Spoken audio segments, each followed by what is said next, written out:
Aujourd'hui, on va voir une nouvelle leçon qui a plus d'importance et qu'on a l'habitude d'utiliser dans notre vie quotidienne. Alors cette leçon a le titre « Le volume des corps solides et liquides ». Alors, on trouve souvent des problèmes là. On peut poser un problème ici, ou situation problème. Alors, dans la vie quotidienne, la plupart des liquides que nous consommons, bien sûr, sont vendus dans des récipients où on a indiqué un volume. Alors, ce volume-là, vous avez devant vous ici cette image-là qui porte des récipients de différentes quantités, bien sûr, de liquide. Alors, comment peut-on savoir le volume qui existe dans chaque récipient?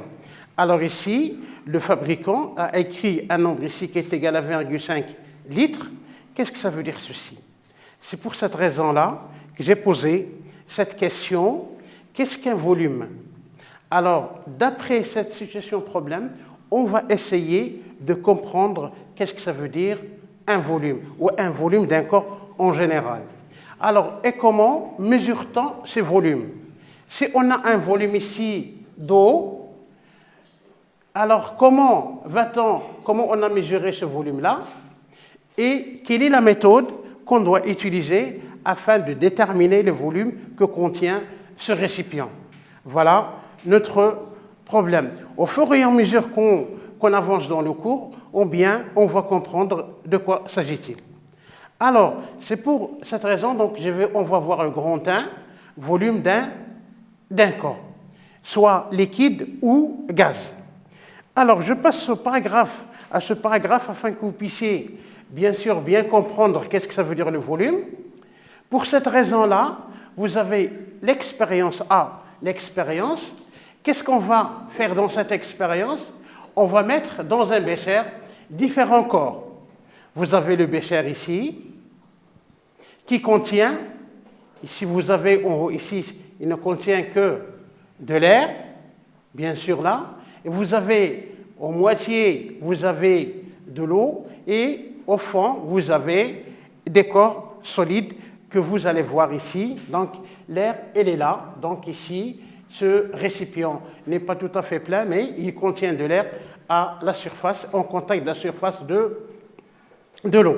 Ainsi, au milieu, vous avez ici de l'eau. Et à la fin, vous avez ce qu'on appelle des corps solides ici, qui sont déposés au fond du récipient. Alors, on pose la question ici. Alors, cet espace occupé par l'air, comment on va l'appeler? Ici aussi, là, l'espace occupé par l'eau, bien sûr, quel est son nom? De même ici pour les corps solides. Alors, on a posé cette question et on va essayer de chercher la réponse qui lui est convenable. Quels sont les corps occupant l'espace à l'intérieur du bécher? C'est-à-dire, la réponse, elle est là. Vous avez l'air, l'eau et le solide qui occupent, bien sûr, le volume total ou l'espace à l'intérieur du récipient. Pour éclaircir ceci, on passe au paragraphe qui suit. Bien sûr, ici, vous voyez là. Donc ici, cet espace-là, il est occupé par l'air. Donc cet espace occupé par l'air, c'est ce qu'on appelle le volume de l'air dans le récipient. Voilà, ici, c'est éclair là. Donc vous avez ici, vous avez l'espace interne du récipient est occupé par l'air. Donc cet espace ici, que l'air a occupé, s'appelle le volume de l'air. Voilà. D'une part. Et d'autre part, on va voir ici encore là, cet espace ici, en rouge, occupé par l'eau, ça s'appelle le volume occupé par l'eau dans le récipient ou dans l'espace de récipient. Ainsi que cet espace-là, occupé par les corps solides, on l'appelle le volume des corps solides. Alors, d'après ceci, on peut donner une certaine notion de volume. Alors, je pose la question d'une autre manière. Quel est le volume d'un corps? Donc on avait déjà posé cette question avant. Alors, quel est le volume d'un corps? Si on veut répondre à cette question-là, on va se baser sur ce qui a été ici dans cette expérience. J'ai dit que, donc ici, l'air a occupé un espace dans le récipient, ainsi que l'eau, bien sûr, il a occupé un espace à l'intérieur du récipient, ainsi que les corps solides, ils ont occupé un espace. Alors, d'après ceci, on va donner, bien sûr, la notion de volume. Donc, si le volume d'un corps, soit solide ou liquide ou gaz, c'est l'espace qu'il occupe. Je reprends, donc le volume, c'est le volume d'un corps, c'est l'espace qu'il occupe dans cet espace-là. Donc le volume, j'ai dit, c'est l'espace qu'il occupe. Alors, bien sûr, cette bande-là, il est occupé par l'air, on l'appelle le volume de l'air. Ainsi que cette bande-là ici, occupée par l'eau, et bien sûr, il s'appelle le volume occupé par l'eau dans le récipient, ainsi que pour les corps solides. Donc, en général, le volume d'un corps, c'est l'espace qu'il occupe. Alors, on passe ici à donner une définition globale. Bien sûr, avant, j'ai dit que je recule un tout petit peu. Alors, vous avez ici, le fabricant a écrit, bien sûr, 1,5 litre dans ce récipient qui est totalement plein de liquide, bien sûr. Comment appelle-t-on ce nombre-là qui a été écrit sur ce récipient? C'est ce qu'on va voir maintenant pour différencier entre les connaissances afin qu'ils soient bien sûr clairs. Alors, je passe ici au paragraphe dont j'ai envie de donner, bien sûr, la définition. Vous avez ici, petit 1, le volume d'un corps et la capacité. Donc, on va essayer de différencier entre la notion de volume et la notion de capacité. Voilà, ici, vous avez, bien sûr, le volume d'un corps représente l'espace occupé, comme j'ai dit avant, c'est-à-dire l'espace occupé par ce corps. Alors, le volume, il est symbolisé par la lettre V, grand V, V en majuscule, alors que son unité légale ou internationale est le mètre cube. Elle est notée par la lettre M à la puissance 3. Il y a des unités ici, des unités de volume qu'on va récapituler sur un tableau. Alors, bien sûr, on le verra plus tard. Alors, je vais essayer de donner aussi la définition de la capacité. Qu'est-ce que ça veut dire la capacité d'un récipient? La capacité, bien sûr, d'un récipient, c'est le volume maximal que peut contenir un récipient. Si par hasard j'ai acheté un récipient qui peut contenir 5 litres, je dis que la capacité de ce corps est 5 litres. C'est-à-dire, c'est le volume maximal que peut contenir ce récipient-là lorsqu'il sera plein. Cela, on l'appelle la capacité de ce récipient. Alors, il est exprimé en litres. Bien sûr, le litre-là, il y a une relation entre le litre et le mètre cube. C'est ce qu'on va expliquer sur ce tableau-là.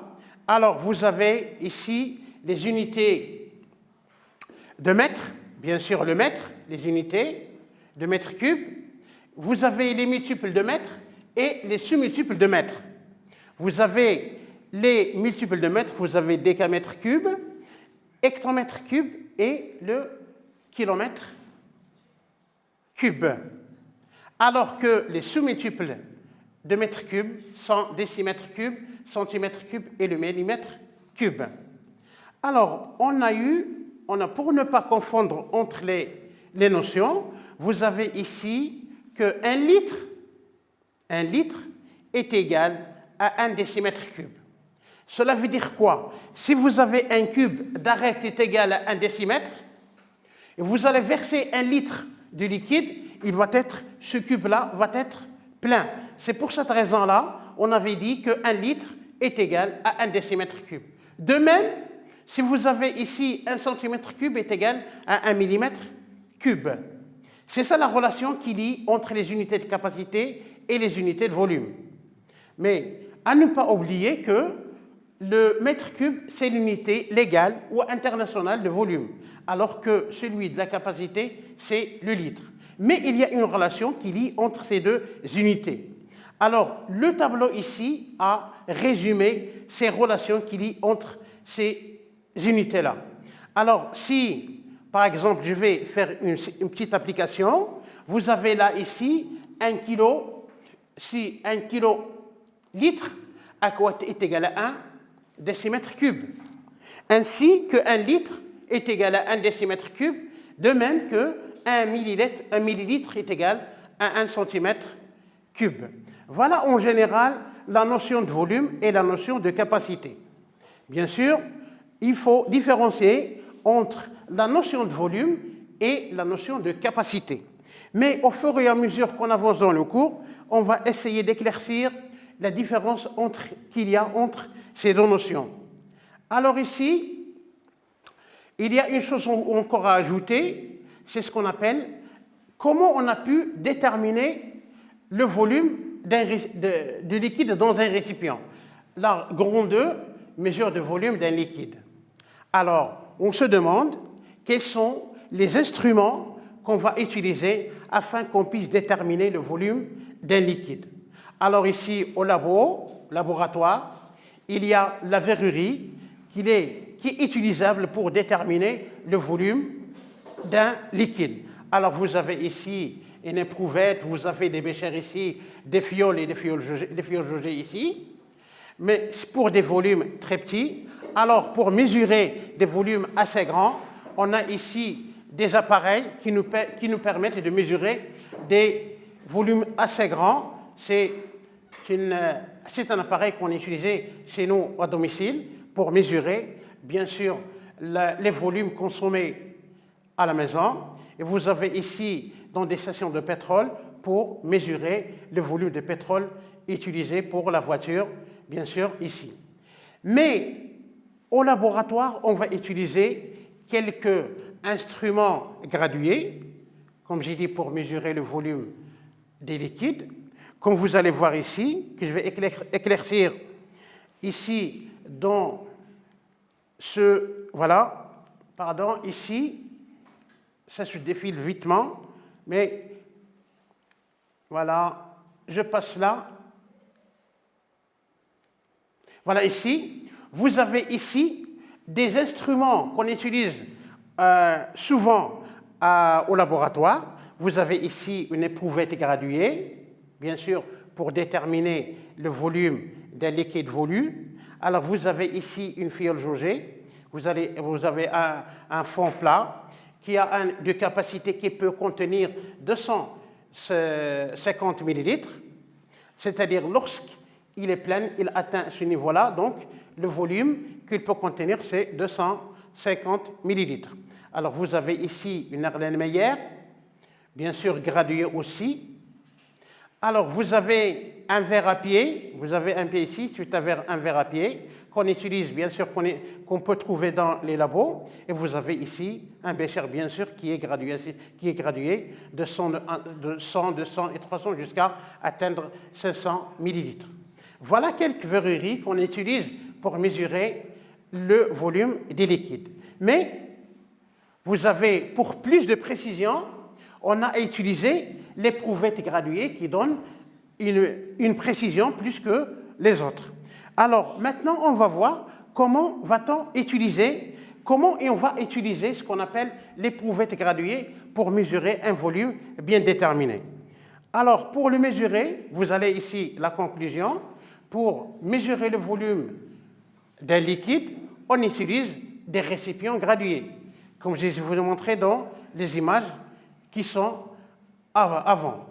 Alors, tels que le bécher, pipette, fiole jaugée, éprouvette graduée et l'Erlenmeyer. Pour plus de précision, comme j'avais dit, c'est on va utiliser une éprouvette graduée. La question, elle est là. Comment utilise-t-on cette éprouvette graduée? Pour savoir comment utiliser cette éprouvette graduée, on passe au paragraphe suivant. Alors ici, ce maître ou ce professeur a envie de mesurer le volume de cette quantité d'huile. Comment il va procéder? Alors, la procédure à suivre pour mesurer le volume de cette quantité d'huile, alors c'est pour cette raison que j'ai écrit là en grand 3, mesure de volume d'un liquide en utilisant l'éprouvette graduée.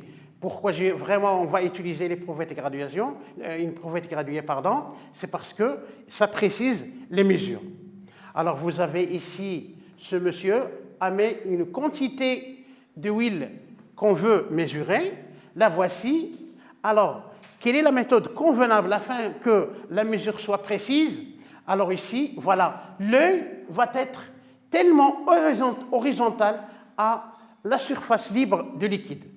Voilà, il ne faut pas la mettre là où tu veux, mais l'obligation à ce que l'œil doit être horizontal plutôt, par le liquide, ici le ménisque de liquide.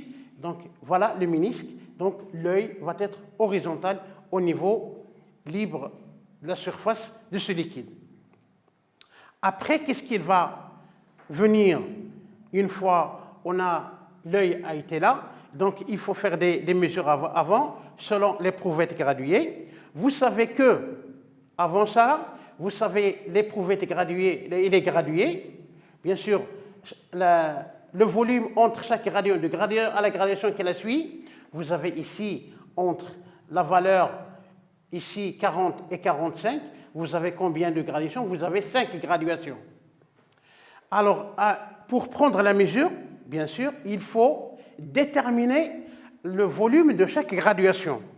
Comment déterminer le volume de chaque graduation? C'est-à-dire, on va prendre deux nombres marqués grands, successifs. Alors ici, j'ai 40 et 45. Je monte ici, vous avez, comme j'ai dit, vous avez 5 graduations qui existent entre deux nombres marqués ici. Alors, pour déterminer le volume d'une seule graduation, qu'est-ce qu'il fallait faire? Donc, je vais prendre ici deux nombres successifs. Alors, vous avez 45 moins 40. Voilà, ils sont marqués ici sur l'éprouvette. Alors, je vais diviser par le nombre de gradations qui existent entre ces deux nombres. Ici, c'est 5. Il existe ici 5 gradations. 1, 2, 3, 4 et 5. Alors, je trouve que est égal à 1 mm. C'est-à-dire que lorsque je passe d'une gradation à une autre qui la suit, j'ajoute 1 millilitre. Alors, si par exemple le niveau de l'eau existe au niveau de cette graduation, donc ici, le volume est égal à 40 plus 1, c'est égal à 41 millilitres.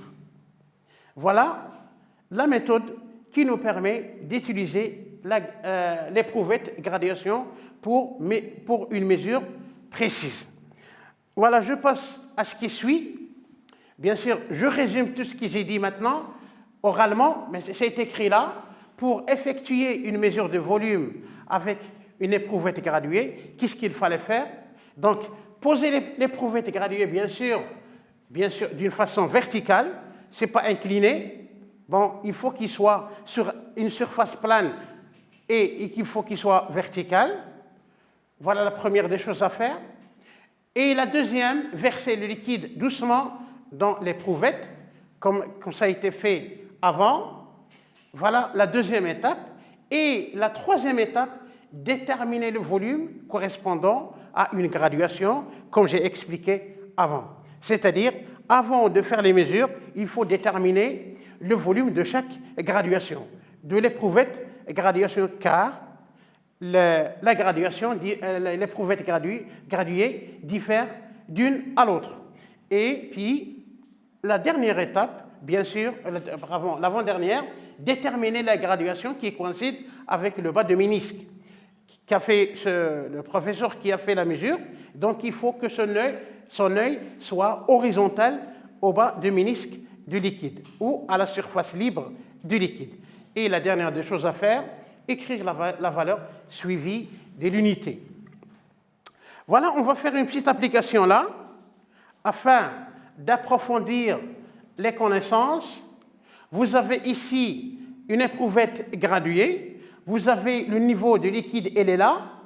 Comment déterminer le volume qui existe ou met dans cette éprouvette graduée? Alors, bien sûr, la première des choses à faire, c'est-à-dire il faut que l'œil soit horizontal à la surface des libres de liquide. Voilà. À ne pas oublier l'unité utilisée pour cette éprouvette. Alors, maintenant, je vais essayer de déterminer tout d'abord le volume d'une seule graduation. Qu'est-ce qu'il fallait faire? J'ai pris par hasard ici 60 et 40. Vous avez ici, donc, deux nombres successifs marqués ici. Vous avez 40 et 60. Comme je peux prendre, bien sûr, 60 et 80. C'est la même chose. Ce qu'il fallait maintenant, j'ai choisi ma 60 et 40. Ce qu'il fallait faire, donc, vous allez faire soustraire 40 de 60, c'est-à-dire 40, 60 moins 40, sur le nombre de gradations qui existent entre ces deux nombres. Vous avez 1, 2, 3, 4 et 5. Ça fait, je vais faire la division. Donc, 60 moins 40, ça va vous donner 20. Sur 5, ça va vous donner 4 millilitres.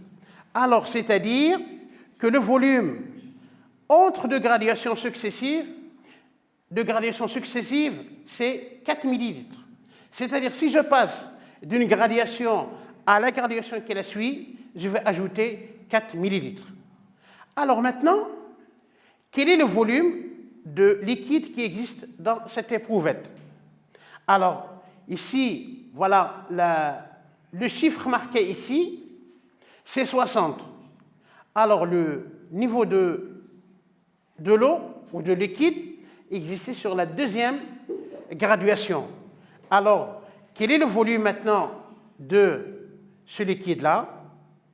Alors, on n'a qu'à écrire le volume V est égal à 60, ici, le nombre marqué sur l'éprouvette graduée, puis on ajoute combien? 4 et 4, ça fait 8. Ça va être 68 millilitres. De cette façon-là, on a pu déterminer avec plus de précision le volume de liquide qui existe dans cette éprouvette graduée. Alors, je répète encore une deuxième fois. Si j'ai envie de mesurer le volume d'un liquide, qu'est-ce que je dois faire avant? Donc, il faut que l'éprouvette graduée soit verticale à un plan horizontal, bien sûr comme ceci. Il ne faut pas qu'il soit incliné ou renversé. Alors, une fois il est vertical, donc je vais verser le liquide doucement. Donc, une fois la surface libre est stable, donc l'œil de l'observateur va être horizontal à la surface libre du liquide. Voilà. Ici, avant tout, donc, il faut déterminer le volume d'une graduation. C'est-à-dire, je vais prendre deux nombres successifs écrits sur l'éprouvette. J'ai pris ici 60 et 40, je vais faire la différence. Je vais faire la différence entre les deux et je vais diviser par le nombre de gradations qui existent entre les deux nombres. On a trouvé que c'est 4. Alors, pour déterminer le volume de ce liquide, je sais qu'il est là, donc je vais prendre ici, le nombre marqué c'est 60. Je vais ajouter, je passe, donc ça va être ici, lorsque je serai là, ça va être 64, et lorsque je suis là, je vais ajouter 4 parce que j'augmente de 4 millilitres. Alors, le volume maintenant de liquide dans cette éprouvette, selon cet exemple, est égal à 68 millilitres. Maintenant, je passe au paragraphe suivant. Bien sûr, ici, vous avez grand 3. Donc, mesure du volume d'un solide. Je dis bien le solide. Alors, comment va-t-on faire pour mesurer le volume d'un corps solide, quelle que soit sa forme géométrique? Alors, la première procédure, c'est de prendre, bien sûr, une éprouvette graduée. On va verser un volume de liquide qu'on va appeler V1, connu. Alors, ici, je vais plonger, donc on va ajouter le corps solide dans l'éprouvette. bien sûr, le niveau d'eau va augmenter parce que le solide a occupé un volume à l'intérieur de cette eau. Alors ici, bien sûr, le volume va augmenter. On va obtenir un volume V2. Alors, maintenant, quel est le volume de ce corps solide? C'est comment le déterminer? C'est par soustraire la soustraction entre V2 et V1. Alors ici, je l'écris ici, pour mesurer le volume d'un corps solide, on utilise une éprouvette graduée, comme j'ai dit, et un liquide, à condition, comme j'avais dit avant, à condition que l'eau solide ne soit pas soluble dans l'eau ou dans un autre liquide. Ce solide-là, il ne faut pas, la condition de choisir un liquide et utiliser, il faut que ce corps solide ne soit pas soluble dans ce liquide utilisé pour mesurer son volume. Le solide coule, donc il va couler, bien sûr, dans le liquide afin qu'il soit tout émergé pour déterminer le volume. Alors, je passe au paragraphe afin d'expliquer. Donc ici, la première des choses à faire, verser un certain volume d'eau dans cette éprouvette graduée, on va obtenir un volume V1, comme j'ai dit avant, puis placer le solide qui coule dans ce liquide, on va obtenir bien sûr un V2. Alors pour déterminer le volume, bien sûr, de solide, on n'a qu'à soustraire V1 de V2. Donc le V3, c'est le volume de solide, c'est égal à V2 moins V3. Alors ici, il y a une chose à rajouter qui a plus d'importance, c'est-à-dire est-ce que la forme du corps change son volume? C'est-à-dire, si on change la forme d'un corps, est-ce que son volume va changer? C'est ce qu'on va voir ici. Vous avez une éprouvette graduée ici, voilà le liquide utilisé. Alors, cette pâte à modeler a une forme ronde. Donc, lorsqu'on change sa forme, ici, vous voyez que le volume ne change pas. C'est-à-dire que, vous avez une petite remarque ici, le volume d'un corps ne varie pas si on modifie sa forme. Voilà. Ici, il reste le dernier paragraphe qui est que vous avez vu déjà avant. Donc, si vous avez, bien sûr, le volume d'un corps solide qui a une forme géométrique bien déterminée, qu'on a l'habitude d'utiliser, comme un parallélépipède rectangle ici, comment déterminer son volume? Le volume de ce parallélépipède rectangle est égal à V est égal, ici, la longueur fois la largeur fois la hauteur. Ainsi, pour un cylindre, vous avez V est égal à pi r carré fois h. Et aussi, vous avez pour un cube, vous avez est égal à A fois A fois A. Le produit des arêtes, donc ici, on obtient A à la puissance 3. Vous avez une sphère ici, qui est égale à 4 pi sur 3. Donc ici, vous avez déjà vu ça avant. Ce sont des connaissances acquises chez vous dans le primaire. Donc ici, pour déterminer le volume d'un corps, bien sûr, qui a une forme géométrique bien déterminée, on n'a qu'à utiliser des relations mathématiques qui nous permettent de calculer son volume avec précision. Donc avec ça, ma leçon s'achève. Je vous remercie et bon courage.